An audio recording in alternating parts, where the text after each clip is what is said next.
নমস্কার, আমি তনুশ্রী। স্ক্রিনে দেওয়া নাম্বারে কোনো অর্ডার পারপাসে যোগাযোগ করতে পারো অথবা ইনবক্স করতে পারো। আচ্ছা, এটা ছিল পার্ট 2। আর এই কেকটা তো তোমরা আগেই দেখেছো।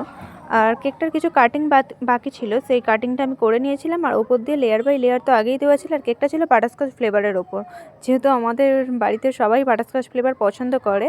আর কেকটায় মানে প্যান মতো হবে, তো কেকটায় কালারটা জাস্ট অ্যান্টিক এসেছে। আমার তো যারা ভিডিওটা আগের ভিডিওতে দেখেছো আমাকে বলেছে যে কালারটাকে কি এটা সত্যি কালার না রিয়েল দিয়েছো। আচ্ছা, কালারটা কেমন এসেছে অবশ্যই জানিও, তার সাথে কেকটা কেমন হয়েছে জানিও। ফিনিশিংটা এটাই। আর বার্থডে সেলিব্রেশনের সময় কিছু ফটো নেওয়া হয়েছিল, যেটা তাকে খাইয়েছিল। সবাই কমেন্ট করেছিলে যে সত্যি কি এই জিনিসটা খাওয়ানো হয়েছিল তাকে, এই দেখে নাও তাকে খাওয়ানো হয়েছিল কি হয়নি। আর যে কোনো অর্ডার পারপাসে স্ক্রিনে দেওয়া নাম্বারে যোগাযোগ করতে বলেছি। আর যে কোনো টাইপের কেক আমি কাস্টমাইজ করে দিতে পারি, যে কোনো অকেশন। কেমন লাগলো অবশ্যই জানিও কমেন্টে, প্লিজ। টাটা।